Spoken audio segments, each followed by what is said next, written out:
ಮತ್ತು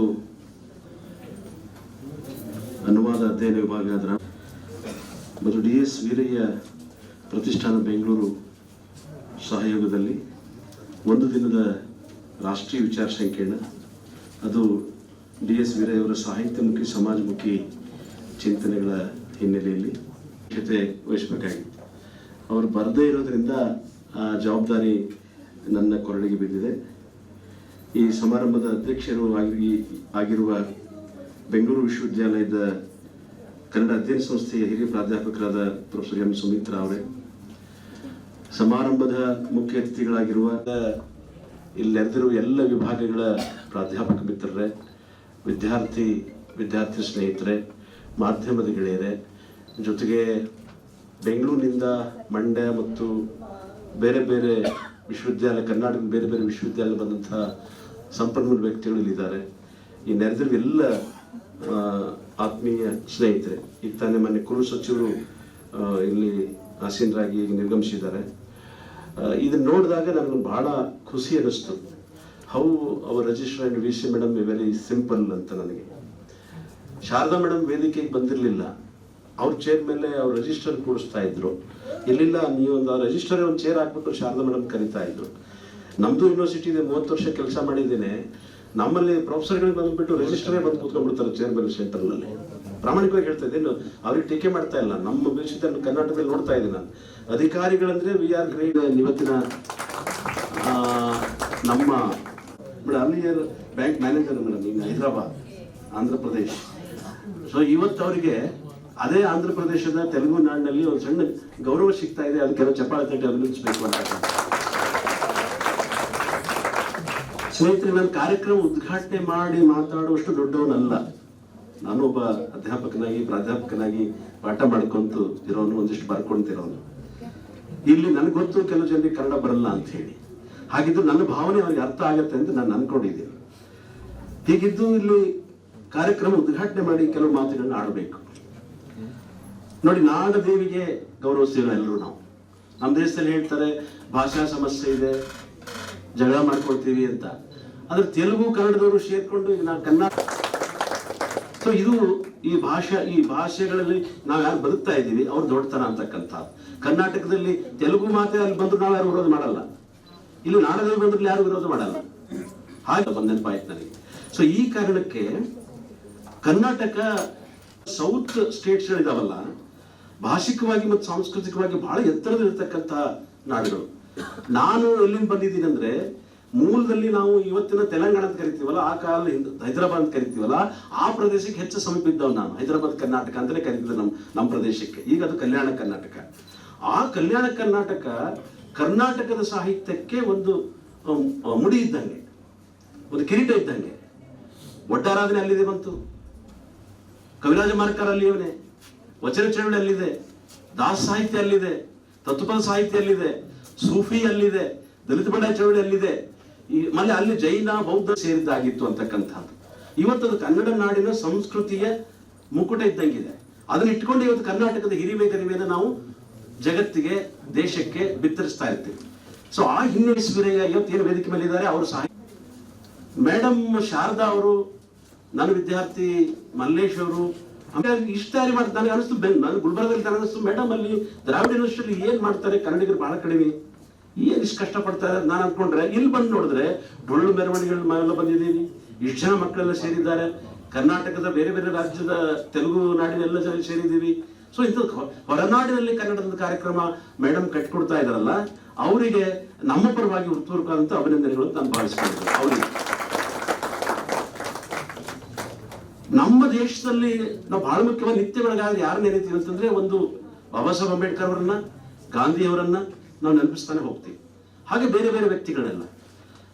ನನಗೆ ಇಲ್ಲಿ ವೀರಯ್ಯ ಅವ್ರ ಬಗ್ಗೆ ಮಾತಾಡಬೇಕಾಗಿದೆ. ಡಿ.ಎಸ್. ವೀರಯ್ಯ ಅವ್ರಿಗಿಂತ ಒಂದೆರಡು ಮಾತು ಹೇಳಬೇಕು. ಭಾರತದ ದಲಿತ ಚಳವಳಿ ಎಲ್ಲಿ ಹುಟ್ಟಿತು ಅಂದ್ರೆ ಅದು ಹೈದರಾಬಾದ್ ಪ್ರದೇಶದಲ್ಲಿ. ಬಾಬಾ ಸಾಹೇಬ್ ಅಂಬೇಡ್ಕರ್ ನಂತರ ಹೈದರಾಬಾದ್ನಲ್ಲಿ ಆಗಿ ನಿಜಾಂ ಕಾಲದಲ್ಲಿ ಕೊನೆಯ ನಿಜಾಮನಿಗೆ ಪಾಠ ಮಾಡ್ತಾರೆ ಔರಂಗಾಬಾದ್. ನಿಜಾಮನ ಸ್ಟೇಟ್ ನಲ್ಲಿ ಡೆಪ್ಟಿ ಸ್ಪೀಕರ್ ಆಗಿದ್ದಂಥವ್ರು. ಅವರು ಮುಂದೆ ಗುಲ್ಬರ್ಗಕ್ಕೆ ವಲಸೆ ಬರ್ತಾರೆ. ಗುಲ್ಬರ್ಗಕ್ಕೆ ವಲಸೆ ಬಂದವರು MLA ಆಗಿ ಗೆಲ್ತಾರೆ. ಇಡೀ ದಕ್ಷಿಣ ಭಾರತದಲ್ಲಿ ಬಾಬಾ ಸಾಹೇಬ್ ಅಂಬೇಡ್ಕರ್ ನಂತರ ಬಾಬಾ ಸಾಹೇಬ್ ಅಂಬೇಡ್ಕರ್ ಮೂವ್ಮೆಂಟ್ ಅನ್ನ ಭೀಮಸೇನೆ ಅನ್ನೋ ಹೆಸರಲ್ಲಿ ಜೀವಂತ ಇಟ್ಟವರು ಬಿ ಶ್ಯಾಮ್ ಸುಂದರಂ, ಬದಲಾವ್ ಮಾಣಿಕ್ಯಂ ಅಂತ ಹೇಳೋರು ಆಂಧ್ರದವ್ರೆ. ಅಲ್ಲಿ ಬಂದು MLA ಆಗಿ ಮೈಸೂರು ಸ್ಟೇಟ್ MLA ಆಗಿ ದಲಿತ ಮೂವ್ಮೆಂಟ್ ಮಾಡ್ತಾರೆ. ಅಂಬೇಡ್ಕರ್ ಅವ್ರ ಮೇಲೆ ದೇಶದಲ್ಲಿ ಮೊಟ್ಟ ಮೊದಲ ಬಾರಿಗೆ ಭೀಮಸೇನೆ ಅಂತ ಹೇಳಿ ಮೂವ್ಮೆಂಟ್ ಕಟ್ತಾರೆ, ಒಂದು ಚಳವಳಿಯನ್ನು ಕಟ್ತಾರೆ ಅವ್ರು ಅದ್ರ ಹೆಸರು ಮೇಲೆ. ಆ ಚಳವಳಿಯ ನೇತಾರರು ಪ್ರಮುಖರು ಇವರಾದ್ರೆ, ಇವ್ರ ಜೊತೆಗೆ ಇನ್ನೊಬ್ಬರಿದ್ರು, ಈಗ ಭಾರತದ ರಾಷ್ಟ್ರೀಯ ಕಾಂಗ್ರೆಸ್ ಅಧ್ಯಕ್ಷರಾಗಿ NDAದ ಪ್ರಮುಖ ನಾಯಕರಾಗಿರುವ ಮಲ್ಲಿಕಾರ್ಜುನ್ ಖರ್ಗೆ ಅವರು ಕೂಡ ಆ ಮೂವ್ಮೆಂಟ್ ಇಂದ ಬಂದವರು ಅಂತಕ್ಕಂಥ.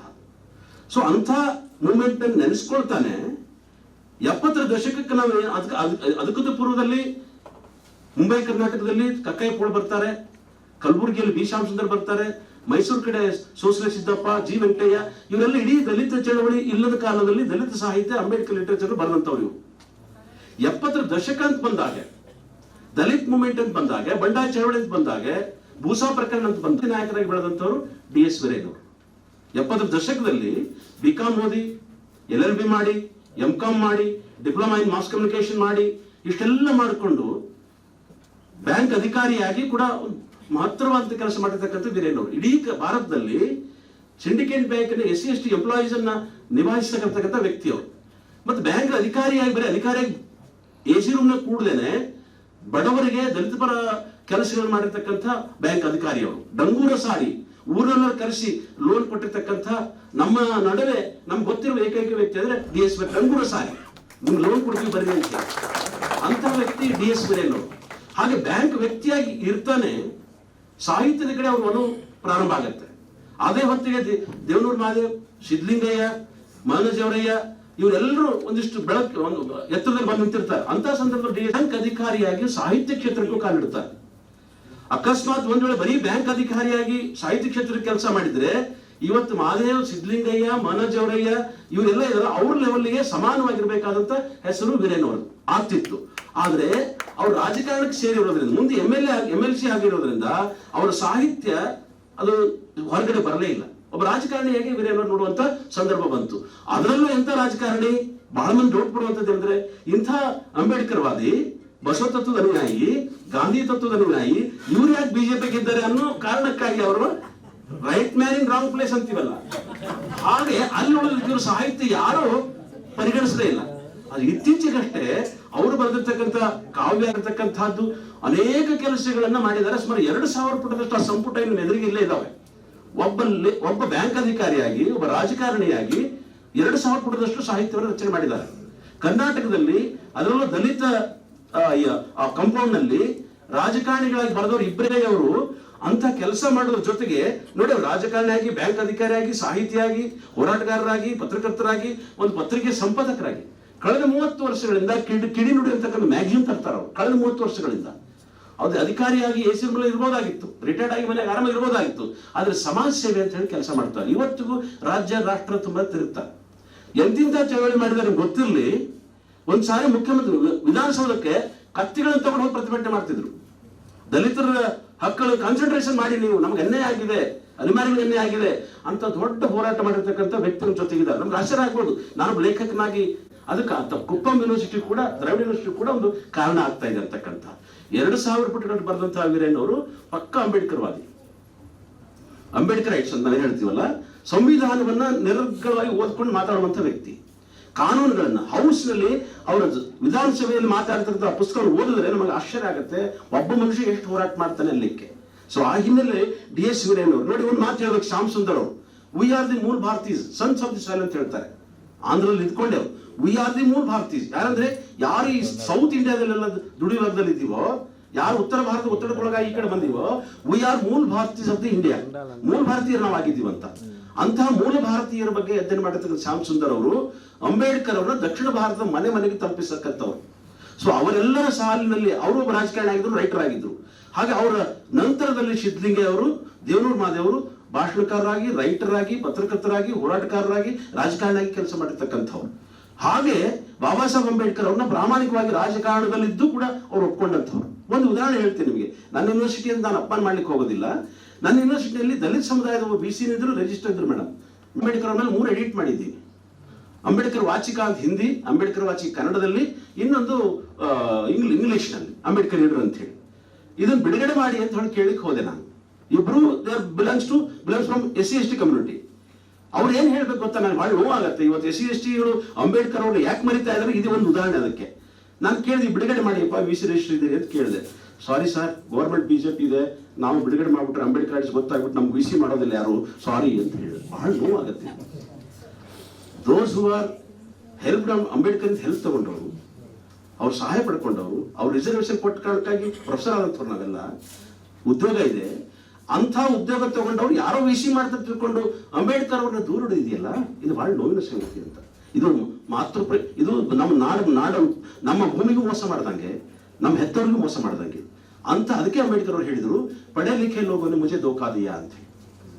ಓದು ಬರ ಬಲ್ಲವರೇ ನಾನು ಮೋಸ ಮಾಡಿದ್ರೆ ವಿನ ನಾನು ಯಾರು ಹಳ್ಳಿಗರು ಮೋಸ ಮಾಡಿಲ್ಲ ಅಂತ ಡಾಕ್ಟರ್ ಬಾಬಾ ಸಾಹೇಬ್ ಅಂಬೇಡ್ಕರ್ ಅವತ್ತೇ ಹೇಳ್ತಾರೆ. ಸೊ ಅದಕ್ಕಾಗಿ ಇಂಥ ಓದುಗರು ಅಂಬೇಡ್ಕರ್ ಬೇಕಾಗಿಲ್ಲ. ಅಂಬೇಡ್ಕರ್ ಅವ್ರು ಹೇಳ್ತಾರೆ, ನನಗೆ ಕುರುಡು ಅಭಿಮಾನಿಗಳು ಬೇಕಾಗಿಲ್ಲ ಅಂತ. ವೀರಯ್ಯನವರು ಕುರುಡು ಅಭಿಮಾನಿ ಅಲ್ಲ. ವೀರಯ್ಯ ಎಚ್ಚೆತ್ತ ಹೋರಾಟಗಾರ, ಎಚ್ಚೆತ್ತ ಲೇಖಕ, ಎಚ್ಚೆತ್ತ ರಾಜಕಾರಣಿ. ಅಂತಹ ಒಬ್ಬ ವ್ಯಕ್ತಿಯ ಬರಹ ನಾವು ಇಲ್ಲಿವರೆಗೆ ಅಧ್ಯಯನ ಮಾಡಿಲ್ಲ. ಕಳೆದ 20-30 ವರ್ಷದಿಂದ ಯಾರು ನಾವು ಈ 2-3 ವರ್ಷಗಳ ಕೆಳಗೆ ನಾನು ಮಲ್ಲೇಪುರಮವ್ರಿಗೆ ಸಿಕ್ಕಾಗ ಇವ್ರು ಪುಸ್ತಕ ಪ್ರಿಂಟ್ ಮಾಡ್ತಾ ಇದ್ರು. ಮಲ್ಲೇಪುರ ಸಿಕ್ಕಾಗ ಮಲ್ಲೇಪುರಮವ್ರು ನೋಡ್ಬಿಟ್ಟು ಗಾಬರಿಯಾಗಿ ಅದೆಲ್ಲ ವಿಂಗಡಣೆ ಮಾಡಿ 2 ಸಂಪುಟ ಮಾಡಿ ಮುದ್ರಣ ಮಾಡಿದ್ದಾರೆ. ಕಥೆ ಇದೆ, ಕಾದಂಬರಿ ಇದೆ. ಎಷ್ಟು ಅಪ್ಪಿಗೆ ಎಷ್ಟು ಲೇಖನ? 103 ವೈಚಾರಿಕ ಲೇಖನಗಳೇ ಅವ್ರದ್ದು 106ಕ್ಕಿಂತ ಹೆಚ್ಚಿದ್ದಾರೆ. 106 ಮೇಡಮ್, ಮೋರ್ ದನ್ 106. ಇವ್ರದ್ದು ಇನ್ನೊಂದು ಕಥೆ ಇದೆ, ಕೂದಲ ಸ್ವಾಮಿ ಅಂತ ಹೇಳಿ. ಒಬ್ಬ ಸ್ವಾಮಿ, ಕೂದಲ ಸ್ವಾಮಿ ಹೇಗೆ ಮೋಸ ನಗ್ತಾರೆ ಮೇಡಮ್, ಅವ್ರು ಪಾಠ ಮಾಡಿರ್ತಾರೆ ಅದ್ರ ಬಗ್ಗೆ, ನಾವು ಟೆಕ್ಸ್ಟ್ ಮಾಡಿದ್ವಿ ಅದನ್ನ. ಆ ಕೂದಲ ಸ್ವಾಮಿ ಸಾಮಾಜಿಕ ವಿಡಂಬನೆ ಇದೆಯಲ್ಲ, ಒಬ್ಬ ಸ್ವಾಮಿ ಸಮಾಜಕ್ಕೆ ಹೇಗೆ ಮೋಸ ಮಾಡ್ತಾನೆ ಅನ್ನೋದು ಇದೆಯಲ್ಲ ಅಂತ ಕಥೆ ಇದೆ. ಯಾವ ರೀತಿ ದೇವನೂರು ಮಹಾದೇವರ ಆಮಾಸ ಇದೆಯೋ ಹಾಗೆ ಇವರು ಕೂದಲ ಸ್ವಾಮಿ. ದೇವನೂರು ಮಹಾದೇವ್, ಸಿದ್ಧಲಿಂಗಯ್ಯ, ಮಾನಜೇವರಯ್ಯ ಇವರ ಜೊತೆಗೆ ಪ್ರಾಮಾಣಿಕವಾಗಿ ನಾನು ವಿದ್ವಾಂಸರಾಗಿ ಹೇಳ್ತಾ ಇದ್ದೀನಿ, ವೀರಯ್ಯ ಅವರ ಹೆಸರು ಅವ್ರ ಜೊತೆಗೆ ನಿಲ್ಲಬೇಕಾದ ಹೆಸರು ನಿಲ್ಲಬೇಕು ಕೂಡ. ಸೊ ಅಂತ ಒಬ್ಬ ಮಹಾನ್ ವ್ಯಕ್ತಿಯ ಕುರಿತು ಇವತ್ತು ನಮ್ಮ ದ್ರಾವಿಡ ಯೂನಿವರ್ಸಿಟಿ ನಮ್ಮ ಸೋದರ ಭಾಷೆ ತೆಲುಗುನವರೆಲ್ಲ ಸೇರ್ಕೊಂಡ್ಬಿಟ್ಟು ಒಂದು ಕಾರ್ಯಕ್ರಮಕ್ಕೆ ಅವರು ಕಾರಣಭೂತರಾಗಿದ್ದಾರೆ. ಮಾತೆ ತಾಯಿ ಸಮಾನ VC ಇದ್ದಾರೆ, ಎಲ್ಲೇ ಕೂತಿದ್ದಾರೆ, ಇನ್ನ 2 ತಾಯಂದ್ರು ಇಲ್ಲಿ ಕೂತಿದ್ದಾರೆ, ಅಕ್ಕಂದಿರು ತಾಯಂದ್ರು. ಅಂದ್ರೆ ಇಷ್ಟು ಜನ ನಾವು ಕೂತ್ಕೊಂಡು ಒಂದು ಭಾಷಾ ಸಮಸ್ಯೆ ಯಾರು ಬರಲಿಲ್ಲ. ಇಷ್ಟು ಜನ ವಿಭಾಗದ ಮೇಡಮ್ ಅವರು ಮತ್ತು ಇನ್ನೊಬ್ರು ಮೇಡಮ್ ನನ್ನ ಕಥೆಯನ್ನು ತೆಲುಗಿಗೆ ಅನುವಾದ ಮಾಡಿದ್ದಾರೆ. ಸೊ ಅದಕ್ಕಾಗಿ ವೀರಯ್ಯ ಅವರ ಕುರಿತು ಮತ್ತೆ ಇಡೀ ದಿವಸ ನಾವು ಅವ್ರ ಕುರಿತು ಬೇರೆ ಬೇರೆ ದೊಡ್ಡ ದೊಡ್ಡ ವಿದ್ವಾಂಸರು ಬಂದಿದ್ದಾರೆ. ಮಣಿ ಬಂದಿದ್ದಾರೆ, ಅಪ್ಪಗೆರೆ ಸೋಮಶೇಖರ್ ಬಂದಿದ್ದಾರೆ, ಸುಮಿತ್ರಾ ಮೇಡಮ್ ಇದ್ದಾರೆ, ಅನೇಕ ಜನ ನಮ್ಮರೆಲ್ಲ ಇಲ್ಲಿ ಬಂದಿದ್ದಾರೆ, ಒಡ್ಡೆಯವರಿದ್ದಾರೆ. ಇವರೆಲ್ಲರೂ ಅವರ ಸಾಹಿತ್ಯದ ಮೇಲೆ ಬೆಳಕು ಚೆಲ್ಲೋರಿದ್ದಾರೆ. ಅವ್ರ ಇಡೀ ಸಾಹಿತ್ಯವನ್ನ ನೋಡ, ಗಟ್ಟಿ ಸಾಹಿತ್ಯವನ್ನ ಕೇಳಬೇಕಾಗಿದೆ. ಸೊ ಆ ಹಿನ್ನೆಲೆಯಲ್ಲಿ ನಾ ಹೇಳಿದ್ನಲ್ಲ, ನಮ್ಮಲ್ಲಿ ಮುಳ್ಳೂರು ನಾಗರಾಜ್ ಬಗ್ಗೆ ನಮ್ಮ ಅಪ್ಪಗೆರೆ ಒಳ್ಳೆ ಕೆಲಸ ಮಾಡಿದ್ದಾರೆ, ಅನೇಕ ಮಾಡಿದ್ದಾರೆ. ದೇವಯ್ಯ ಹರವೆ ಅವರು ದೊಡ್ಡ ಲೇಖಕರಿದ್ರು ನಮ್ಮಲ್ಲಿ, ಅಂತ ಬಗ್ಗೆ ಕೆಲಸ ಬಹಳ ಜನ ಮಾಡಿದವರಿದ್ದಾರೆ. ಇವರ ಜೊತೆಗೆ ವೀರಯ್ಯ ಅವರನ್ನು ಮತ್ತೆ ರೀ ಎಸ್ಟಾಬ್ಲಿಷ್ ಮಾಡ್ತಕ್ಕಂಥ ಕೆಲಸ ಈ ವಿಚಾರ ಸಂಕಿರಣದಿಂದ ಆಗ್ತಾ ಇದೆ ಅಂತಕ್ಕಂಥ. ಆಮೇಲೆ ಮೇಡಮ್ ಅವರು ಒಡಲ ಒಂದು ಪುಸ್ತಕ ಬಿಡುಗಡೆ ಆಗುತ್ತೆ, ಈಗ ಅದು ಆಗ್ಬೋದು ಅನ್ಸುತ್ತೆ ಬಹುತೇಕ, ಒಡಲ ಕಡಲು ಅಂತ ಹೇಳಿ ಅಂಥದ್ದೊಂದು ಒಳ್ಳೆ ಪುಸ್ತಕ ಎಡಿಟ್ ಮಾಡಿದ್ದಾರೆ. ಕರ್ನಾಟಕದಲ್ಲಿ ವೀರಯ್ಯರ ಮೇಲೆ ಲೇಖನಗಳ ಸಂಕಲನ ನಾವು ಯಾರದ ಮೇಡಮ್ ಮತ್ತು ಅವ್ರ ಸ್ನೇಹಿತರು ಪುಸ್ತಕ ಮಾಡಿದ್ದಾರೆ, ಅವ್ರಿಗೆ ಹ್ಯಾಂಡ್ಸಪ್ ಅಂತ ಹೇಳ್ತಾರೆ. ಅಂತ ಒಳ್ಳೆ ಪುಸ್ತಕ ಮಾಡಿದ್ದಾರೆ. ಒಬ್ಬ ಲೇಖಕನ ಮೇಲೆ, ಲೇಖಕನ ಸಾರ್ಥಕತೆ ಏನು ಅಂತಂದ್ರೆ ಅವನ ವರ್ಕ್ಸ್ ಮೇಲೆ ಒಂದು ಅಂಥಾಲಜಿ ಬರ್ತಾ ಅನ್ನೋದಾದ್ರೆ ಅದು ಲೇಖಕನ ಸಾರ್ಥಕತೆ ನಾವು ಭಾವಿಸಿಕೊಂಡಿದೆ. ಅಂಥ ವೀರಯ್ಯನವರು, ನಾನು ಹೆಚ್ಚು ಮಾತಾಡಕ್ಕೆ ಹೋಗೋದಿಲ್ಲ, ಇನ್ನು ಬಹಳ ಜನ ಮಾತಾಡೋರಿದ್ದಾರೆ, ಅಧ್ಯಕ್ಷರಿದ್ದಾರೆ, ಮೇಡಮ್ ಅವರಿದ್ದಾರೆ, ವೀರಯ್ಯನವ್ರು ಮಾತಾಡಬೇಕು. ಆ ಹಿನ್ನೆಲೆಯಲ್ಲಿ ನಿಮ್ಮ ಸಹಕಾರ, ನಿಮ್ಮ ಭಾಷಾ ಬಂಧುತ್ವ, ನಿಮ್ಮ ಪ್ರೀತಿ, ವಿಶ್ವಾಸಕ್ಕೆ ನಿಮ್ಮ ಆಡಳಿತ ವರ್ಗ, ವಿಶ್ವವಿದ್ಯಾಲಯದ ಎಲ್ಲ ನೌಕರರಿಗೆ ಇವತ್ತೇನೋ ಪ್ರತಿಭಟನೆ ಇದ್ರೂ ಕೂಡ, ಶಾಲೆ ಇಲ್ಲ ಅಂತ ಇದ್ರೂ ಕೂಡ ಒಂದು ಒಳ್ಳೆ ಶಾಂತ ವಾತಾವರಣದ ಕೂತ್ಕೊಂಡು ಕಾರ್ಯಕ್ರಮ ಮಾಡ್ತಾ ಇದ್ದೀವಿ. ಹಾಗೆ ನಮ್ಮ ಸೋದರ ಭಾಷೆ ಆಗಿರ್ತಕ್ಕಂಥ ತೆಲುಗು ಭಾಷಾ ಬಂಧುಗಳಿಗೆ ಕನ್ನಡದ ಪರವಾಗಿ, ಕನ್ನಡ ಭಾಷಿಕರ ಪರವಾಗಿ, ಕನ್ನಡ ನಾಡಿನ ಪರವಾಗಿ ಇಂಥೊಂದು ಕಾರ್ಯಕ್ರಮ ಎಲ್ಲರಿಗೂ ಕನ್ನಡದ ಮೂಲಕ ಶರಣು ಶರಣಾರ್ಥಿ ಹೇಳ್ತಾ ನನ್ನ ಮಾತುಗಳು ಮುಗಿಸ್ತಾ ಇದ್ದೀನಿ.